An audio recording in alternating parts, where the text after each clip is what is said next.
Hello everyone, আমি মৌমিতা। আমার একটা ভ্লগে তোমাদেরকে জানাই এত এত ভালোবাসা। এই দেখো, মেয়েকে প্রতিদিনের মতন আজকে স্কুলে ছাড়তে এসেছি। আজকে তার ছিল রেইনবো উইকের ব্লু কালারের ড্রেস পরার দিন। দেখো টাটা করে ভেতরে চলে গেল, আর কুর্তিটা পরে ওকে কত বড় লাগছে না।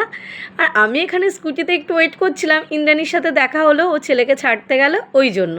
তারপরে দেখো ইন্দ্রাণীর সাথে একটু দেখা করে বাড়ি চলে এলাম। এসে গরমে এই গ্লুকোজের শরবতটা খেলে যেন শান্তি লাগে, তো এটাই খেয়ে নিলাম। সকাল থেকে কিছু খাওয়া হয়নি, গ্লুকোজের শরবতটাই খেলাম। আর এই যে জামা কাপড় দেখছো এত, হ্যাঁ, মেয়ের ওই কুর্তির সাথে হোয়াইট লেগিংসটা খুঁজতে গিয়ে আমি সব জামা কাপড় নামিয়ে ফেলেছি। মনে থাকে না গো কোথায় রাখি, 3টে আলমারি কোথায় যে রেখেছি ভাঁজ করে, যত্ন করেই রেখেছি, বাট মনে করতে পারছি না কোন আলমারিতে রেখেছি।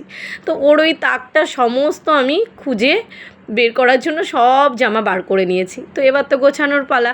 তো আগে ভাবলাম গুছিয়ে নিই, তারপরেই টিফিন করব। আর এই যে পায়রা আমার চিমনির ভেতরে আগে থাকতো, এখন তো চিমনির মুখটা জাল দিয়ে দিয়েছি, তাও ও ভেতরে আসবে, তার জন্য একটু জল দিয়ে রেখেছি। এই যে জামা কাপড়গুলো সব গুছিয়ে আলমারিতে ঢোকালাম। তো এখনও টিফিন করিনি, তো খাবো। এই দেখো আজকে আর পরোটা ভালো লাগছে না খেতে, যে আলু চচ্চড়ি আছে, তো মুড়ি তরকারি খাবো, একটু মুড়ি তরকারি খাবো। আর রান্না চিচিঙ্গা পোস্তটা হয়েছে, আর এই যে মাংস বাকি, এই যে মাংসর প্লাস্টিক, আমাদের চিকেন আছে, তো চিকেনটা ধুয়ে রান্না করব। তো চলো রান্না করে নিই, পরে কথা হচ্ছে, টাটা। এই দেখো মুড়ি আর আলু চচ্চড়ি ভালো করে বেশ একটু মেখে নিয়েছি। আমার কিন্তু বেশ আলু চচ্চড়ি দিয়ে মুড়ি খেতে ভালোই লাগে, মাঝে সাঝে বেশ ভালোই লাগে। শুধু মুড়ি খেতে পারি না, তরকারি দিয়ে মুড়ি খাই। আর দেখো নিয়ে নিয়েছি একটু চা, ছেলে মেয়ের জন্য পরোটা করে দিয়েছিলাম, আমি আর পরোটা আজকে খাইনি। এই দেখো মাংসটা ম্যারিনেট করেছি অরিগানো দিয়ে, আর কাঁচা সর্ষের তেল, নুন, হলুদ, আর এই যে দেখো কিছুই দিইনি, আদা পেঁয়াজ রসুন কাঁচা লঙ্কাটা গ্রাইন্ড করতে পারিনি, কারেন্ট ছিল না আধ ঘন্টার উপরে, তো এই জন্য রান্না করতে আমার দেরি হয়ে গেল। তো চলো রান্নাটা করে নিই, এই যে মাংসটা রান্না করে নিই, একটু অন্যরকমভাবেই করবো।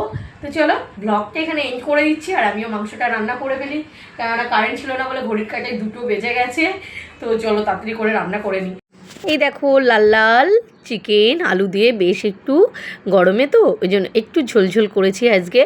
তো দেখে মনে হচ্ছে কিন্তু খুব টেস্টি হবে খেতে। তো চলো তোমরা চিকেন খেতে কারা কারা ভালোবাসো জানিও, আমার ছেলে মেয়ে বর আমরা কিন্তু ভালোই বাসি। টাটা।